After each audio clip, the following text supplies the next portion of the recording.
Hello everyone, welcome back to our channel study all. एक बार फिर से आप सभी का हमारे चैनल स्टडीआल में स्वागत है। तो आज हम लोग सेट्स एमसीक्यूज़ का पार्ट नंबर 4 करने वाले हैं। ठीक है, जितने लोग पहले से फॉलो कर रहे हैं उनको पता होगा कि हमने ऑलरेडी 3 पार्ट्स में इस चैप्टर के 3 पार्ट्स अपलोड कर रखे हैं उनके वीडियोस, जहाँ पे हमने क्वेश्चन नंबर 1 से लेकर 30 तक अपलोड किया है।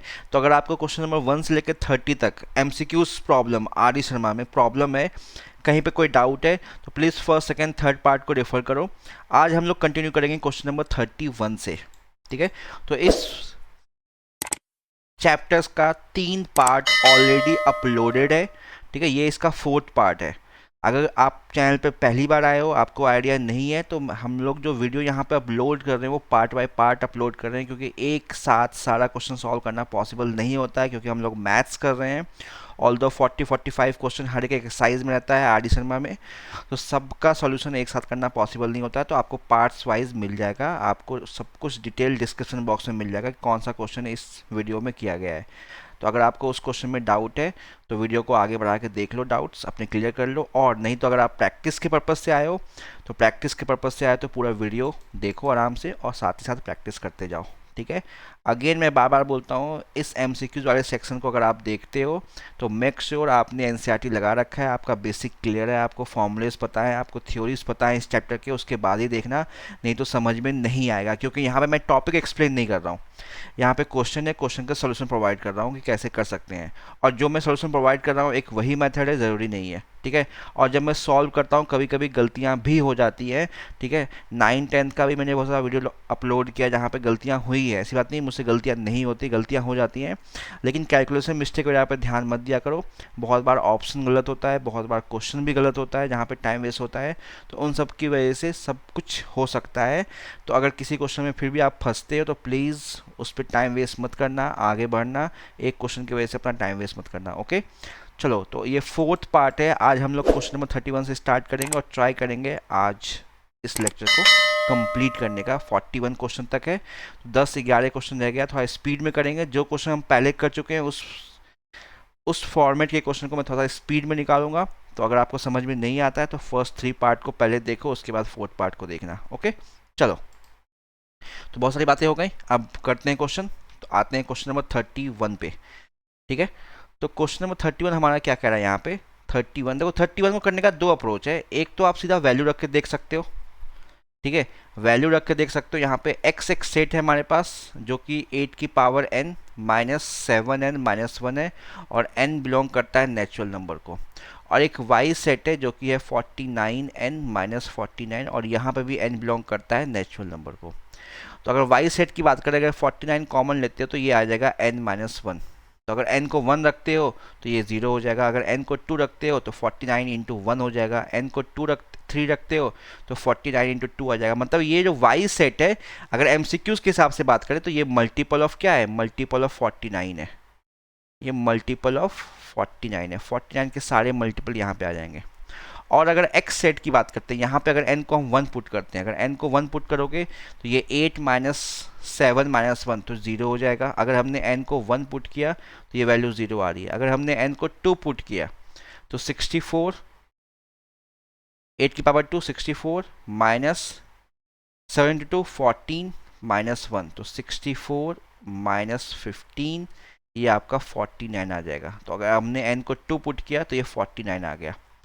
n को 3 पुट करके चेक करो, तो वैसे ही जब पुट करके देखोगे तो ये भी मल्टीपल ऑफ 49 आएगा, ये भी मल्टीपल ऑफ 49 आएगा, लेकिन सारे मल्टीपल यहाँ पे नहीं आएंगे, कुछ ना कुछ स्किप हो जाएगा, यहाँ पे सारे मल्टीपल नहीं आएंगे। फॉर एग्जांपल अगर मैं n को 3 पुट करता हूँ, ठीक है, n को 3 पुट करो तो ये हो जाएगा 8 की पावर 3 -7 इंटू 3 -1। ठीक है, अगर n को 3 पुट कर रहे हैं, ठीक है, तो मैं यहाँ पे थोड़ा सा कैलकुलेटर यूज़ कर रहा हूँ तो थोड़ा टाइम बचाने के लिए। ठीक है, तो अगर 8 की पावर 3 की बात करते हैं, 512 होता है, उसमें आपको माइनस करना है 22। जब -22 करोगे तो ये 490 आ जाएगा आपके पास, 490। ठीक है, तो ये 490 मतलब 49 इंटू 10। तो 49 के सारे मल्टीपल यहाँ पे नहीं आए, यहाँ पे 49 इंटू 1 भी आएगा y के साथ, 49 इंटू 2 भी आएगा, 49 इंटू 3 भी आएगा, लेकिन ये 49 इंटू 1, ये 49 इंटू 1 के बाद 49 इंटू 10 आ गया। तो बोल सकते हो x के अंदर जो आएगा वो भी मल्टीपल ऑफ 49 होगा, लेकिन सारे मल्टीपल नहीं होंगे, वो बीच बीच में स्किप हो जाएगा। इससे आप क्या बता सकते हो, इससे आप ये बता सकते हो जो x होगा वो सबसेट होगा y का। ठीक है, x जो होगा वो सबसेट होगा y का। तो ऑप्शन ए यहाँ पे करेक्ट हो जाएगा। उम्मीद है समझ में आ गया होगा। ठीक है, आप रख के देख लो।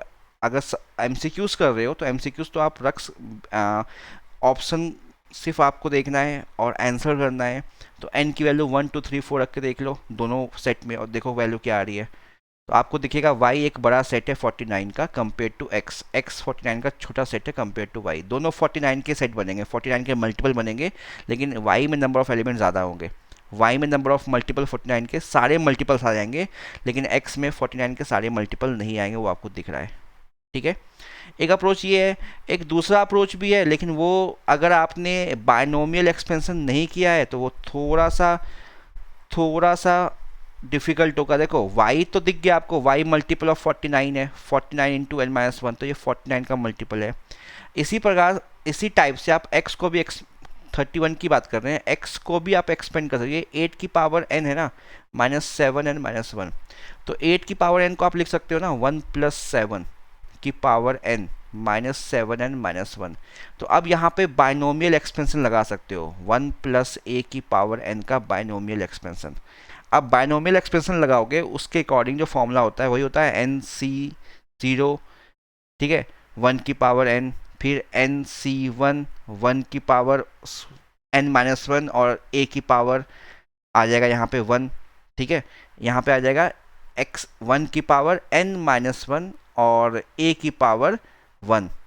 फिर नेक्स्ट आ जाएगा nc2 1 की पावर n-2 a की पावर 2, ये चलता जाता है, लास्ट तक आता है लास्ट टर्म a की पावर n आ जाता है। ठीक है, बाइनोमियल एक्सपेंशन आपने नहीं किया है तो ये फॉर्मूला आपको समझ में नहीं आएगा। तो बाइनोमियल एक्सपेंशन से इसको एक्सपेंड कर सकते हो। जब एक्सपेंड करोगे और सिंप्लीफाई करोगे, अगेन ये 49 का ही मल्टीपल बनेगा आपको।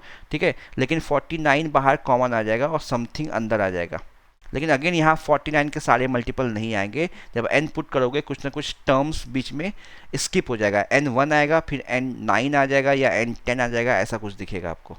ठीक है, इसको आप यहाँ पे बाइनोमियल एक्सपेंशन लगा के भी सॉल्व कर सकते हो। मैं यहाँ पे स्किप कर रहा हूँ क्योंकि हम एमसीक्यूज़ कर रहे हैं, तो एमसीक्यूज़ के हिसाब से ज़रूरी नहीं है कि आप स्टेप दिखाओ। वैसे आप यहाँ पे बाइनोमियल लगा के सिंप्लीफाई करोगे तो ये भी 49 का मल्टीपल बनेगा, लेकिन 49 के सारे मल्टीपल नहीं आएंगे यहाँ पे। तो वहाँ से आपको दिख जाएगा जो x है वो सबसेट y का बनेगा। ठीक है, y एक बड़ा सेट है कंपेयर टू x, और दोनों 49 के मल्टीपल ही दे रहे हैं यहाँ पे। ठीक है, तो उम्मीद है मैंने काफ़ी कुछ बोल दिया है, अब इतना तो हिंट मैंने दे ही दिया है, कर ही लोगे। ठीक है, और अगर फिर भी प्रॉब्लम आता है तो प्लीज़ आराम से कमेंट सेक्शन खुला है आप लोगों के लिए, कमेंट सेक्शन में लिखो, मैं नेक्स्ट वीडियो में आपके डाउट्स ले लिया करूँगा। ठीक है, चलो क्वेश्चन नंबर 32 की बात करते हैं।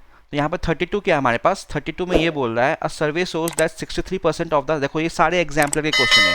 तो जो नई बुक है ना आर डी शर्मा की, उन्होंने क्या किया, लास्ट में एग्जाम्पलर के क्वेश्चन ऐड कर दिए हैं। तो अगर किसी के पास पुरानी बुक है तो उसमें ये सारे क्वेश्चन हो सकता है आपको नहीं दिखे, क्योंकि एग्जाम्पलर के क्वेश्चन एडिड नहीं थे। और आर डी शर्मा ने नई बुक में एग्जाम्पलर भी ऐड कर दिया है कि आपको अब एग्जाम्पलर भी के जो एमसीक्यूज है इंपॉर्टेंट वो यहीं पर क्लियर हो जाए, आपको उसके लिए अलग से बुक रेफर नहीं करना पड़े। ठीक है, चलो तो बात करते हैं क्वेश्चन नंबर 32 की। तो 32 में क्या कर रहा है ये हमारे पास, देखो 32 जो क्वेश्चन है, a survey shows that 63% of the people watch a news channel whereas 76 watch another news channel, if x% of the people watch both the channel then. तो x की वैल्यू कहाँ होगी, 35 होगी, 63 होगी, 39 से 63 के बीच में लाई करेगी, मतलब इनइक्वालिटी भी है, तो थोड़ा सा ज़्यादा सोचना पड़ेगा। देखो 63% वॉच न्यूज़ चैनल, तो न्यूज़ चैनल के सेट को हम n से डिनोट कर रहे हैं। ठीक है, n से, या मान लो न्यूज़ चैनल को हम, न्यूज़ चैनल जो है इसको हम a से डिनोट कर रहे हैं, और 76 वॉच अनदर चैनल, ठीक है, जो अदर चैनल है उसको हम सेट b से डिनोट कर रहे हैं। तो यहाँ पे n ऑफ a कितना गिवन है, न्यूज़ चैनल कितने लोग देखते हैं, 63%, तो परसेंट को भी रिमूव कर देते हैं। और n ऑफ b की बात करते हैं, वो कितने हैं, वो हैं 76%।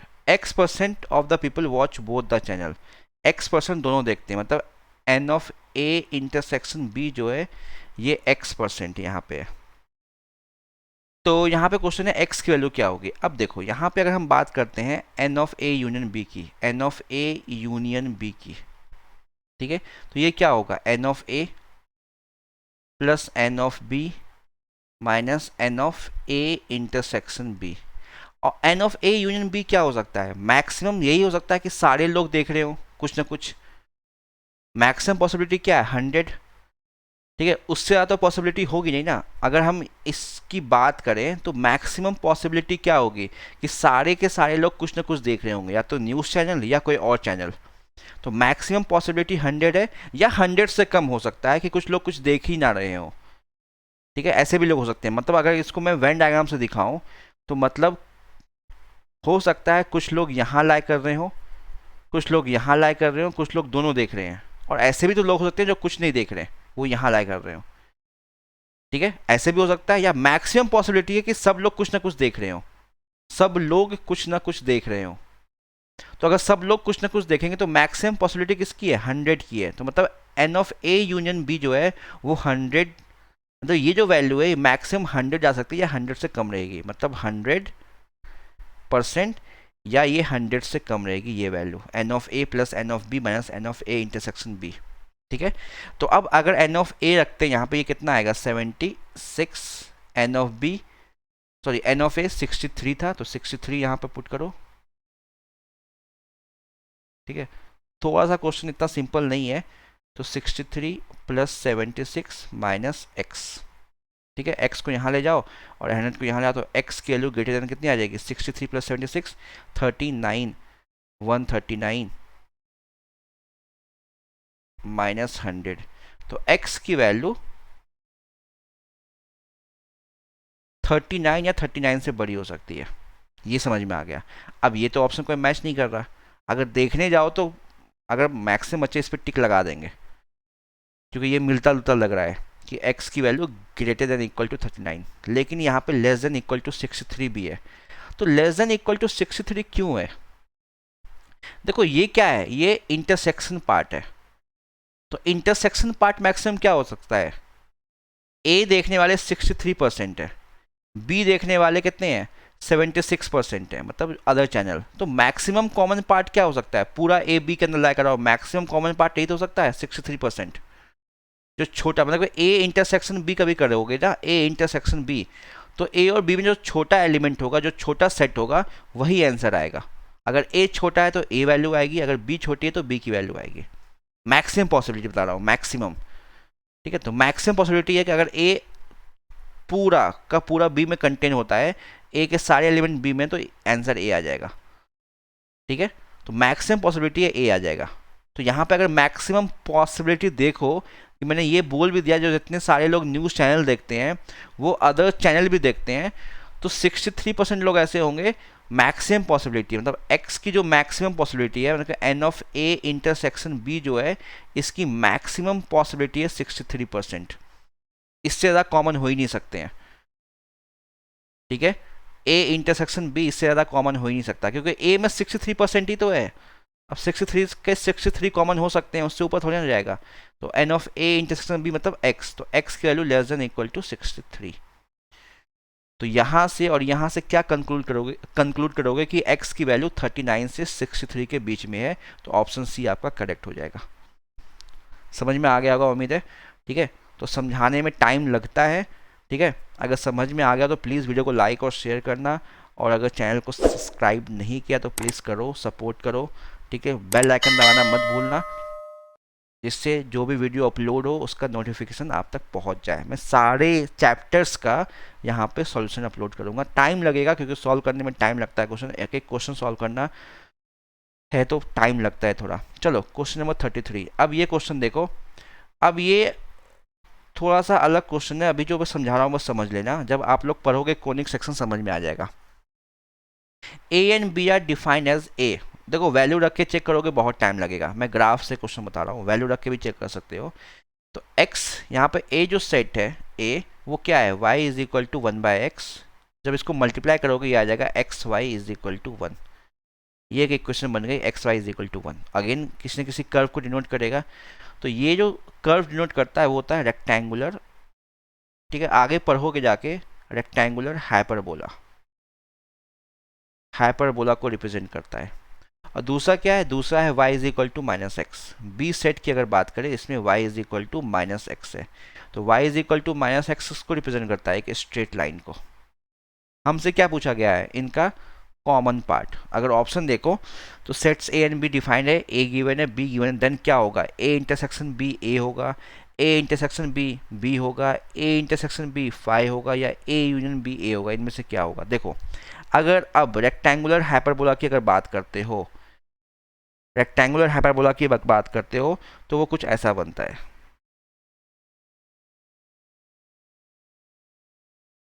X Y is equal to 1 का जो सोल्यूशन बनेगा वो ऐसा बनेगा। अब ऐसा क्यों बनेगा, देखो मैं समझा भी देता हूँ। देखो x इंटू वाई पॉजिटिव 1 है, तो अगर दोनों x और y दोनों पॉजिटिव होंगे तभी 1 आ सकता है, पॉजिटिव 1, और x और y दोनों नेगेटिव होंगे तो भी पॉजिटिव 1 आ सकता है। मतलब अगर x या y में से कोई एक भी नेगेटिव हुआ तो +1 के इक्वल नहीं आ सकता। मतलब x और y की वैल्यू या तो फर्स्ट क्वाड्रेंट में लाई करेगी या तो थर्ड क्वाड्रेंट में लाई करेगी, ऐसे समझ लो।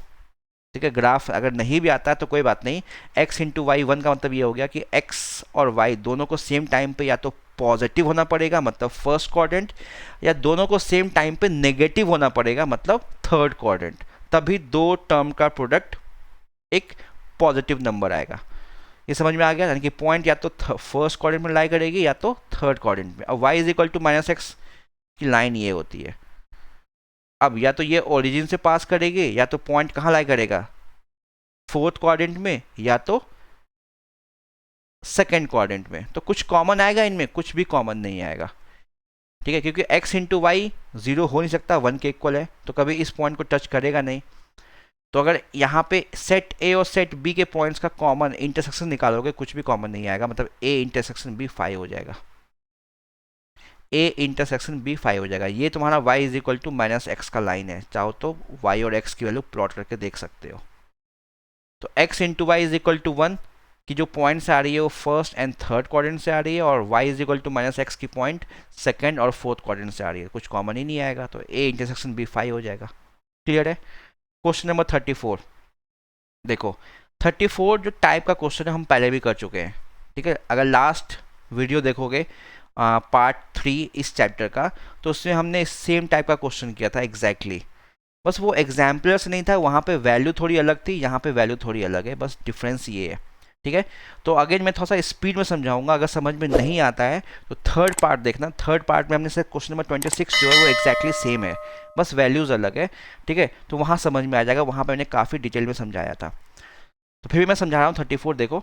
34 यहाँ पे क्या हो रहा है, एक्स आर एक सेट है, आर की वैल्यू 1 से लेके 20 तक गई है, मतलब ऐसा सेट है, x1 है, x2 है, x3 है, अप टू x20, और हर एक सेट में 5 एलिमेंट है, x1 में 5 एलिमेंट, x2 में 5 एलिमेंट, x3 में 5 और इसमें 5।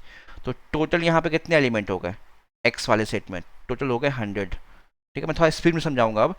ठीक है, वैसे ही y सेट है एक, तो y सेट जो है उसमें y की वैल्यू r1 से लेके n तक गई है, यानी कि y1 है, y2 है, y3 है, डॉट डॉट yn तक है। ठीक है, और y में वाई आर कंटेंट 2 एलिमेंट्स, हर एक में 2 एलिमेंट्स है, 2 2 2 2। तो यहाँ पे टोटल कितने एलिमेंट हो जाएंगे, टोटल हो जाएंगे 2 इंटू एन 2n। अब उसने कहा है ये जो एक्स आर है यूनियन, मतलब x1 union x2 union x3 up to 20 तक वो s के इक्वल है, या y1 union y2 up to n वो s के इक्वल है, और s belongs to exactly 10 of the X R and exactly 4 of the Y R. मतलब x के जो जितने भी एलिमेंट्स हैं उसमें एग्जैक्टली 10 x वाले सेट को बिलोंग करते हैं और 4 जो है y वाले सेट को बिलोंग करते हैं, और s में कितना नहीं पता हमें, तो हमने ये मान लिया कि s में मान लो जो s सेट है उसमें m एलिमेंट्स हैं, तो x को कितने एग्जैक्टली बिलोंग करने हैं 10m, तो 10 इंटू m ये किसके इक्वल हो जाएगा, ये 100 के इक्वल हो जाएगा, क्योंकि x में जो x के एग्जैक्टली जितने भी एलिमेंट्स हैं, मान लो m एलिमेंट्स है, उसमें से एग्जैक्टली 10 x1 x2 x3 को बिलोंग कर रहे हैं, तो टोटल तो सम 100 है, 100 से ऊपर जाएगा ही नहीं, तो 10 इंटू m 100 के इक्वल हो जाएगा। यहाँ से m की वैल्यू कितनी हो जाएगी, 10 आ जाएगी m की वैल्यू। सेम वे में एग्जैक्टली 4 एलिमेंट y सेट को बिलोंग कर रहा है, तो एस में m एलिमेंट्स हैं तो 4 एलिमेंट बिलोंग करा तो 4 इंटू एम ये y को बिलोंग करेगा, तो y की वैल्यू कितनी है टोटल एलिमेंट 2n। x की तो गिवन थी 100 तो 100 यहाँ पे आ गया, लेकिन y की तो 2n है ना, 2n आ जाएगा। m की वैल्यू तुम निकाल चुके हो 10, तो 4 into 10 divided by 2 is equal to n। तो 2 से कट किया 2 टाइम्स, तो n की वैल्यू कितनी आ गई, n की वैल्यू आ गई 20। तो ऑप्शन बी आपका यहाँ पे करेक्ट हो जाएगा। क्लियर है, समझ में आ गया होगा। चलो अगेन नहीं समझ में आया, क्वेश्चन नंबर 26 देख सकते हो। ठीक है, लास्ट पार्ट में हमने किया था ये जो क्वेश्चन नंबर 26 है, देखो लास्ट पार्ट में हमने किया था एग्जैक्टली सेम क्वेश्चन है। ठीक है, चलो नेक्स्ट आते हैं क्वेश्चन नंबर 35। ठीक है, आज खत्म करना है। तो 35 में क्या हमारे पास टू फाइनाइट सेट्स। चलो इस टाइप का भी हमने 4-5 क्वेश्चन कर रखा है, इस टाइप का भी हमने और 4-5 नहीं लेकिन 3 क्वेश्चन हमने किया है, सेम क्वेश्चन बस वैल्यूज़ अलग अलग है। तो मैं थोड़ा सा डायरेक्टली करता हूँ। यहाँ पे 2 फाइनाइट सेट्स हैं, एक में m एलिमेंट्स है, एक में n एलिमेंट्स है। ठीक है, और उनके बीच का रिलेशन गिवन है। चलो total number of subset, subset की बात करिए जिसमें m एलिमेंट्स हैं, 2 सेट है मान लो a और b, एक में m एलिमेंट्स है एक में n एलिमेंट्स है, 35 कर रहे हैं। तो सबसेट कितना हो जाएगा 2 की पावर m, और इसका सबसेट कितना हो जाएगा 2 की पावर n। क्वेश्चन में ये total number of subset of first set is 56 more than the total number of second, मतलब 2 की पावर m जो है वो 2 की पावर n से 56 ज़्यादा है, ये गिवन है। ठीक है, तो हमने पहले भी किया है। तो यहाँ पे क्या करते हैं हम, अब इसको सॉल्व करना है तो 2 की पावर m माइनस 2 की power n is equal to 56। तो यहाँ पे हम 2 की पावर n कॉमन ले सकते हैं क्योंकि ये छोटी वैल्यू होगी, तो ये हो जाएगा 2 की पावर m माइनस n। और यहाँ पे m माइनस n क्यों आया, इसको समझने के लिए अगेन पहले का पार्ट देखो, first second third part clear हो जाएगा। यहाँ पे क्या आ जाएगा -1। अब एग्जैक्टली सेम वे में हम 56 को भी एक्सप्रेस करेंगे 2 की पावर समथिंग में, और ब्रैकेट के अंदर 2 की पावर समथिंग -1 आना चाहिए। तो 56 है तो इसको हम 2 की पावर समथिंग में मान लो 2 की पावर 7, 32, 64, 2 की पावर 6, 2 की पावर 6 लेंगे तो 64, हाँ 2 की पावर 6 माइनस 2 की पावर 3 के फॉर्म में एक्सप्रेस कर सकते हैं। तो 64 माइनस 8 56। तो यहाँ पे 2 की पावर, अब ये क्यों कर रहे हैं, बस क्योंकि कंपैरिजन एक ही इक्वेशन है तो हमें कोफिशिएंट कंपेयर करना पड़ेगा बोल सकते हो, या दोनों साइड कंपेयर करेंगे टर्म को, उससे वैल्यू निकलेगी। 2 की पावर 3 कॉमन लिया हमने, ये आ जाएगा 2 की पावर 3 -1। अब कंपेयर करेंगे बोथ साइड तो ये 2 की पावर n 2 की पावर 3 के इक्वल हो जाएगा, मतलब 2 की power n is equal to 2 की पावर 3, बेस सेम है तो पावर सेम हो जाएगा, तो n इज इक्वल टू 3। अब ये एक्सप्रेशन भी सेम है तो 2 की पावर m माइनस n जो है वो 2 की पावर 3 के इक्वल होगा, मतलब m minus n is equal to 3। तो m की वैल्यू कितनी हो जाएगी 3 प्लस n, और n निकाल चुके हैं 3, तो m की वैल्यू आ गई 6। तो 6 और 3 हमारा आंसर आ जाएगा, यानी कि ऑप्शन सी आपका यहाँ पे मैच करेगा 35 में। ठीक है, क्लियर है। चलो चलते हैं आगे, नेक्स्ट क्वेश्चन, क्वेश्चन नंबर 36। ठीक है, देखो 36 में थोड़ा सा गड़बड़ है। ठीक है, मैंने अगेन कुछ क्वेश्चन ऐसा भी है जो मैं एग्जाम्पलर से मैंने देखा है, तो एग्जाम्पलर का क्वेश्चन है, तो एग्जाम्पलर में देखोगे यहाँ पे इंटरसेक्शन आएगा। ठीक है, यहाँ पे इंटरसेक्शन आएगा। तो अगर एग्जाम्पलर की अगर बात करते हो, एग्जाम्पलर देखोगे तो यहाँ पे इंटरसेक्शन आएगा। कहाँ पे बता रहा हूँ, देखो एक सेकेंड रुको। A union B union C सही है, intersection A intersection B complement intersection C complement, ठीक है वो भी सही है। उसके आगे जो यहाँ पे ये लिखा हुआ है ना, इसको तुम्हें चेंज करना पड़ेगा, ये इंटरसेक्शन पार्ट है। नहीं करोगे सॉल्व करते रह जाओगे, टाइम वेस्ट होगा। अगर आपके पास एग्जाम्पलर है तो एग्जाम्पलर से देख सकते हो। देखो अब क्वेश्चन को करना कैसे बता रहा हूँ, लेंथी क्वेश्चन है लेकिन हम वेन डायग्राम से करेंगे, प्रॉपर्टी अप्लाई नहीं करेंगे। अब देखो यहाँ पे क्या है, 3 सेट है ए बी सी, तो हमने क्या किया वेन डायग्राम यूज कर रहे हैं। ठीक है, ए बी सी, ये ए है बी है सी है।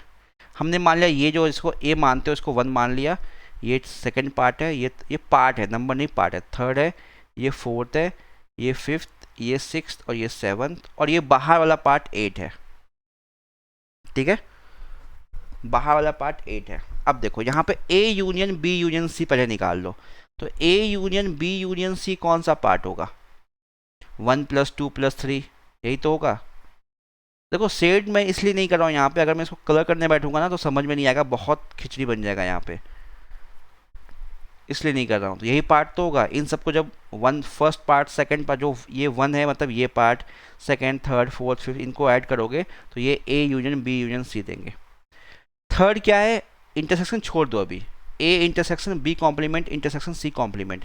तो ए क्या है यहाँ पे? ए की जो वैल्यू है वो 1+2, सॉरी ठीक है थोड़ा सा लेंथी क्वेश्चन है लेकिन समझ में आ जाएगा, इसकी गारंटी है। ए क्या है? ए रिप्रेजेंट कर रहा है 1+2+4+5 को, ए रिप्रेजेंट कर रहा है, ठीक है।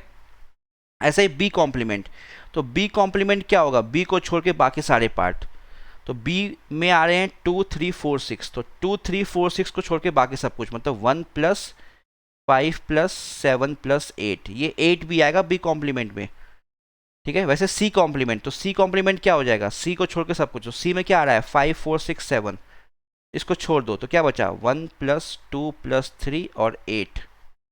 हमें क्या निकालना है? इन तीनों का इंटरसेक्शन, मतलब हमें A intersection B complement intersection C complement. तो इन तीनों में कॉमन क्या आ रहा है? इन तीनों में कॉमन देखोगे सिर्फ 1 आ रहा है, मतलब ये पार्ट कॉमन आ रहा है, ठीक है। उसके बाद आपको इसका कॉम्प्लीमेंट लेना है, इसका कॉम्प्लीमेंट। तो इसका कॉम्प्लीमेंट क्या होगा? मान लो A intersection B complement intersection C complement एक सेट है डी, तो डी का कॉम्प्लीमेंट क्या होगा? यूनिवर्सल सेट माइनस वो सेट। तो अगर इसका कॉम्प्लीमेंट लेने जाओगे, ठीक है मैं यहाँ पे कर रहा हूँ, तो अगर इसका कॉम्प्लीमेंट लोगे A intersection B complement intersection C complement का कॉम्प्लीमेंट, तो 1 को छोड़ के बाकी सब कुछ, तो 1 को छोड़ के बाकी सब कुछ क्या आ जाएगा? 2+3+4+6+7+8, 1 को छोड़ के, ठीक है। और इसका यूनियन मत करना, यूनियन यहाँ पे गलत है, इसका इंटरसेक्शन करना है हमें सी कॉम्प्लीमेंट के साथ। तो सी कॉम्प्लीमेंट ये था, ठीक है, सी कॉम्प्लीमेंट ये है, तो इसका और इसका इंटरसेक्शन देखना है हमें, ठीक है। तो क्या कॉमन आ रहा है? देखो 2 3 यहाँ भी है, 2 3 यहाँ भी है, 8 यहाँ भी है, 8 यहाँ भी है। तो इन दोनों का जो कॉमन पार्ट आ रहा है, मैं यहाँ लिख रहा हूँ A intersection B complement intersection C complement का कॉम्प्लीमेंट इंटरसेक्शन सी कॉम्प्लीमेंट, ये क्या आ रहा है? 2 3 8, 2 3 8, तो 2+3+8 ये आ गया। अब 2+3+8 इनका इस वाले पार्ट का क्या करना है? हमें इंटरसेक्शन लेना है A union B union C के साथ। मतलब अब हमें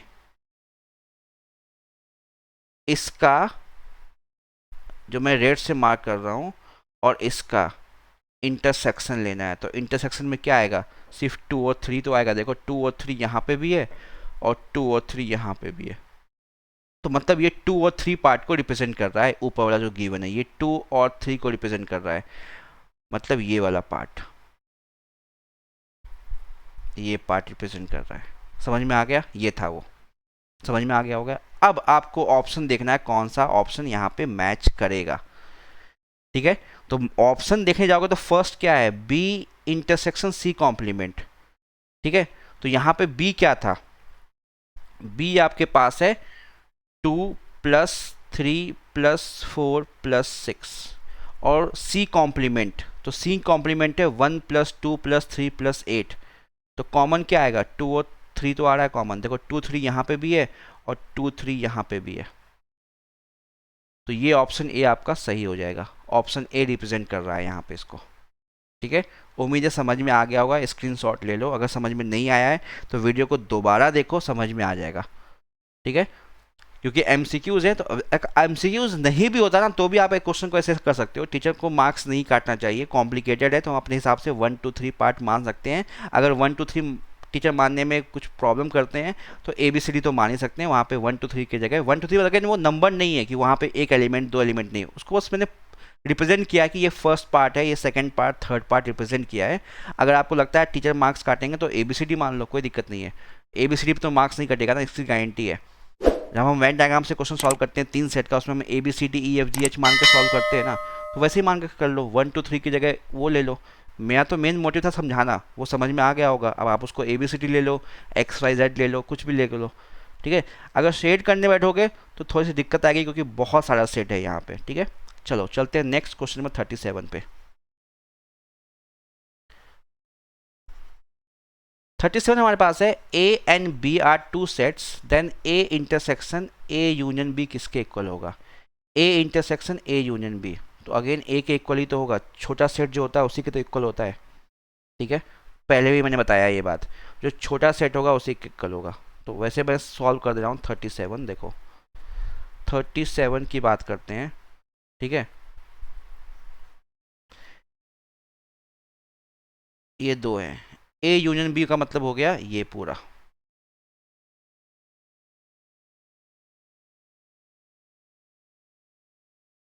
इसका इंटरसेक्शन A के साथ, A ये हो गया। तो कॉमन जहाँ पे रेड और येलो दोनों कौन सा पार्ट है? वो A वाला पार्ट है, ठीक है। वो ये पार्ट है ना, ये वाला पार्ट, ये पार्ट, तो वो क्या है? A है, आंसर A आ जाएगा। क्लियर? चलो क्वेश्चन नंबर 38, 4 क्वेश्चन रह गया है, इस पार्ट में कंप्लीट कर लेंगे, ठीक है। तो प्लीज़ ये मत सोचना कि वीडियो बहुत लेंथी, बहुत लंबा जा रहा है, बहुत टाइम लग रहा है। अगेन एक्सप्लेन करना पड़ा, देख लो क्वेश्चन कितना लेंदी है, तो एक्सप्लेन करने में टाइम लगता है और लगेगा। तो और क्वेश्चन सारे अच्छे हैं, इससे आपका कॉन्सेप्ट क्लियर हो जाएगा, ठीक है। अगर सेट करने के बाद अगर आप MCQs लगाते हो RD शर्मा के, आपके कॉन्सेप्ट क्लियर हो जाएंगे। और नेक्स्ट ईयर तो काम आएगा ही, जब किसी कॉलेज के एंट्रेंस में बैठोगे, किसी कॉम्पिटिशन एग्जाम में बैठोगे, वहाँ पे बहुत हेल्प करने वाला है। चाहे आप CUT दो, चाहे आप कॉमर्स के बच्चे हैं तो CUT दोगे, ठीक है। या फिर अगर कॉमर्स बैकग्राउंड से नहीं हो, PCM बैकग्राउंड से, तो भी CUT दे सकते हो, या फिर IIT वगैरह दोगे, वहाँ पे तो काम आएगा ही, ठीक है। S यहाँ पे है, is a positive multiple of 3 less than 100, ठीक है। मतलब S जो सेट है उसमें 3 के मल्टीपल 3 से स्टार्ट हुआ है और लास्ट 99 तक गया है। देख लो कितने एलिमेंट हैं। और X is a prime number less than 20, P जो है वो प्राइम नंबर लेस देन 20, तो लेस देन 20 में 2 आएगा, 3 आएगा, 5 आएगा, 7 आएगा, 11 आएगा, 13, 17, 19, ठीक है। तो कितने एलिमेंट्स होंगे ये पूछा गया है। तो 3 से लेके 33 तक, मतलब 3 से लेके 99 तक पहले एलिमेंट देख लो। तो फर्स्ट एलिमेंट, अगर काउंटिंग मत करना है, ऐसे गड़बड़ कर दोगे, 3 है, कॉमन डिफरेंस 3 है, और एन हमारा क्या है यहाँ पे 99, लास्ट एलिमेंट 99 है, ठीक है। तो नंबर ऑफ टर्म्स देख रहे हैं, तो A N is equal to A plus N minus 1D। Counting करके गड़बड़ कर दोगे, मैं तो सॉल्व कर ही दूंगा डायरेक्टली, तुम लोग गड़बड़ करोगे। तो 99 इज इक्वल टू ये 3 प्लस एन माइनस 1, 3, 3 माइनस किया 96, उसको 3 से डिवाइड किया, is equal to N minus 1। तो ये कितना आ गया? 3 टू 32 प्लस 1, तो एन की वैल्यू यहाँ आ गई 33 इस केस में, ठीक है। एन की वैल्यू आ गई 33। अब यहाँ पे कितनी वैल्यू है? मतलब यहाँ पे टोटल 33 एलिमेंट्स हैं, और यहाँ पे 1 2 3 4 5 6 7 8, टोटल 8 एलिमेंट्स हैं। तो N of S plus N of P कितने हो गए? 33 प्लस 8 41 हो गए। तो 41 यहाँ पे सही हो जाएगा हमारा, ठीक है। तो 41 पे टिक कर दोगे। क्लियर है? समझ में आ गया? तो total n of S plus N of P 41 हो जाएगा, 41 पे टिक करोगे, ये हमारा आंसर हो जाएगा। चलो चलते हैं नेक्स्ट 39 पे। In a town of 840% for 50% read Hindi, 300 read English, 200 both, then the number of person who read neither, वो कुछ भी नहीं पढ़ता है। तो पहले तो हिंदी वाले को हम मान लो A से डिनोट कर रहे हैं, और इंग्लिश वाले को हम डिनोट कर रहे हैं B से। तो 450% रीड हिंदी, तो एन ऑफ A कितना है? 450। 300 रीड इंग्लिश, तो एन ऑफ B कितना है? 300। बोथ 200, तो N of A intersection B कितना है? 200। टोटल कितने हैं 840 पर्सन है, तो पहले तो निकाल लो N of A union B. तो N of A union B निकालोगे क्या आ जाएगा, N of A plus N of B minus N of A intersection B आ जाएगा। तो एन ऑफ बी मतलब 450, एन ऑफ ए मतलब 450, एन ऑफ बी मतलब 300 माइनस 200, तो ये हो गया 750 माइनस 200 550, मतलब 550 लोग कुछ ना कुछ पढ़ रहे हैं। और टोटल लोग कितने हैं 840, मतलब 840 में 550 या तो हिंदी या तो इंग्लिश तो पढ़ रहे हैं। तो यहाँ पे पूछा कितने लोग कुछ नहीं पढ़ेंगे, तो टोटल कितना है, टोटल जो यूनिवर्सल सेट है वो 840 है। 840 में 550 कुछ ना कुछ पढ़ रहे हैं, तो जो कुछ नहीं पढ़ेंगे रेड रीड नाइदर, ये कितना हो जाएगा 840 माइनस 550, ठीक है। तो ये हो जाएगा 0 14 और 5 9 2 290 आ जाएगा ये, तो आपका आंसर आ जाएगा 290। क्लियर है, सिंपल सा क्वेश्चन है, ठीक है। बस सीधा टिक मत मार देना, उसने पूछा है नाइदर, जो कुछ नहीं पढ़ते वो आपको बताना है। ओके चलो लास्ट 2 क्वेश्चन, ये चैप्टर कंप्लीट, ठीक है। टोटल 4 पार्ट्स बनाए चैप्टर का, मैं बार बार बोल रहा हूँ। अगर आपको इस पार्ट में, ये पार्ट नंबर 4 है, इसमें हमने क्वेश्चन नंबर 31 से स्टार्ट किया था, और अगर उससे पहले किसी क्वेश्चन में डाउट हो तो प्लीज़ फर्स्ट 3 पार्ट को रेफर करो।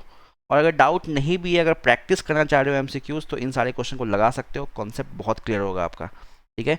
एनसीईआरटी से ऊपर का लेवल है आपको, ठीक है, और इससे कॉन्सेप्ट बहुत ज़्यादा क्लियर होगा आपका, ये मैं गारंटी दे सकता हूँ।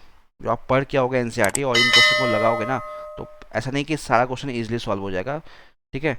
लगेगा कि कुछ नया कर रहे हो, और अगेन कुछ नया करोगे तो कॉन्सेप्ट क्लियर ही होगा, बेकार तो नहीं होगा। In a class of 60 students 25 student play cricket, तो कुछ क्रिकेट खेलने वाले हैं, तो क्रिकेट को हम लोग यहाँ पे ए से डिनोट कर रहे हैं, और कुछ टेनिस खेलने वाले हैं, तो टेनिस को हम लोग बी से दिखा रहे हैं। टोटल स्टूडेंट है 60। चलो तो क्रिकेट खेलने वाले कितने हैं, एन ऑफ ए मतलब क्रिकेट 20 लोग हैं। टेनिस खेलने वाले, अच्छा क्रिकेट खेलने वाले 25 लोग हैं, सॉरी क्रिकेट खेलने वाले 25 लोग हैं 25। टेनिस खेलने वाले 20 लोग हैं, एन ऑफ बी ये 20 लोग हैं। जो दोनों खेलते हैं वो 10 हैं, n of A intersection B जो है ये 10 है। तो यहाँ क्वेश्चन है हु प्ले नाइदर, अगेन वही क्वेश्चन जो हमने ऊपर किया है, वही क्वेश्चन है, जो कुछ भी नहीं खेल रहे हैं। तो पहले तो निकालो जो कुछ ना कुछ खेल रहे हैं, ए यूनियन बी, या तो वो क्रिकेट खेल रहे हैं या तो टेनिस खेल रहे हैं। तो ये क्या हो जाएगा, N of A n of B minus N of A intersection B. N of A 25 20 minus 10, तो ये हो जाएगा 45 माइनस 10 35, मतलब 35 स्टूडेंट ऐसे हैं कुछ ना कुछ खेल रहे हैं, मतलब टोटल 60 है, टोटल 60 है। 60 में 35 ऐसे लोग हैं जो कुछ ना कुछ खेल रहे हैं, कुछ लोग क्रिकेट खेल रहे हैं, कुछ टेनिस खेल रहे हैं, कुछ लोग दोनों खेल रहे हैं। तो कितने लोग जो कुछ भी नहीं खेल रहे, तो कितना हो जाएगा, नाइदर वाला पार्ट कितना हो जाएगा, वो हो जाएगा टोटल में से जो कुछ ना कुछ खेल रहे हैं उसको माइनस कर दो, ये कितना हो जाएगा 25 50, हाँ आंसर बी आ जाएगा, ठीक है। चलो चलते हैं आज के लास्ट क्वेश्चन पे, ठीक है। यहाँ पे देख लेना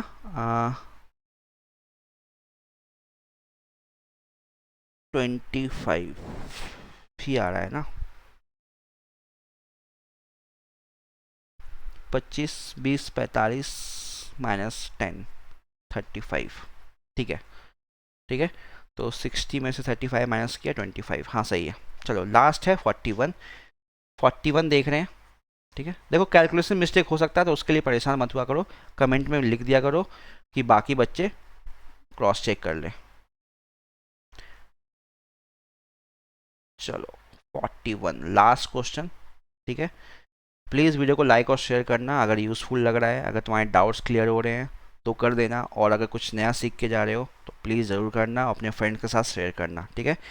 इस चैप्टर का लास्ट क्वेश्चन है 41, ठीक है। मतलब इन 41 क्वेश्चन को अगर आपने लगा लिया ना, तो मतलब सेट्स क्लियर है आपका। उसके अलावा कुछ चीज़ें हैं प्रूफ वाली चीज़ें रह जाती हैं। तो प्रूफ वाली चीज़ें तो ऐसे होती है कि उसको आपको बार बार पढ़ना ही पड़ता है एग्जाम के टाइम पे, लेकिन हाँ क्वेश्चन सॉल्व कर लोगे, कैसा भी क्वेश्चन आएगा वो सॉल्व हो जाएगा। कुछ कुछ जो थ्योरम्स है उनके लिए आपको रेफर करना पड़ेगा बुक, ठीक है। चलो लास्ट क्वेश्चन करते हैं 41। एस सेट है, set of points inside the square, T set of points inside the triangle, and C the set of point inside the circle. If the triangle and circle intersect each other, triangle और circle intersect करता है, ऐसा कुछ मान लिया, and are contained in a square, और ये square में है, तो स्क्वायर के अंदर है ये। तो पहले क्या था, स्क्वायर था, ये बाहर वाला स्क्वायर है, ये ट्राइंगल है, ये सर्कल है। तो S set of point inside the square, तो एस के अंदर जितने पॉइंट्स है वो स्क्वायर के अंदर है। T set of inside triangle, C set of point inside circle, and triangle circle intersect कर रहा है, and both of them are contained in a square, then इनमें से क्या ट्रू होगा, ठीक है। तो अगेन ये तो पता ही है ना, S union T union C करोगे वो एस के इक्वल होगा, इन तीनों का यूनियन करोगे तो वो एस के इक्वल आएगा, मतलब कि ऑप्शन सी यहाँ पे करेक्ट हो जाएगा, और कुछ सोचना ही नहीं है, ये कंबाइंड पार्ट आ जाएगा, ठीक है। तो क्वेश्चन नंबर 41 का ऑप्शन सी सही हो जाएगा यहाँ पे। क्लियर है, सिंपल सा क्वेश्चन था। चलो तो इस तरह से हमारा 4 पार्ट में ये चैप्टर, 4 पार्ट्स में ये चैप्टर कंप्लीट होता है। जल्दी हम लोग आएंगे नेक्स्ट वीडियो में नए चैप्टर के साथ, ठीक है। सारे चैप्टर का सलूशन आपको मिल जाएगा यहाँ पे। तो जैसे चैप्टर आपका कंप्लीट होता है आके आप अपने चैप्टर MCQs यहाँ पे प्रैक्टिस कर सकते हो। कुछ हो सकता है कभी लेट से अपलोड हो वो अलग बात है, लेकिन धीरे धीरे आपको सारा वीडियो मिल जाएगा, ठीक है। तो प्लीज़ वीडियो को लाइक और शेयर करना, चैनल को सपोर्ट करना, चैनल को सब्सक्राइब करना। जल्दी मिलेंगे नेक्स्ट पार्ट में, तब तक के लिए गुड बाय, टेक केयर।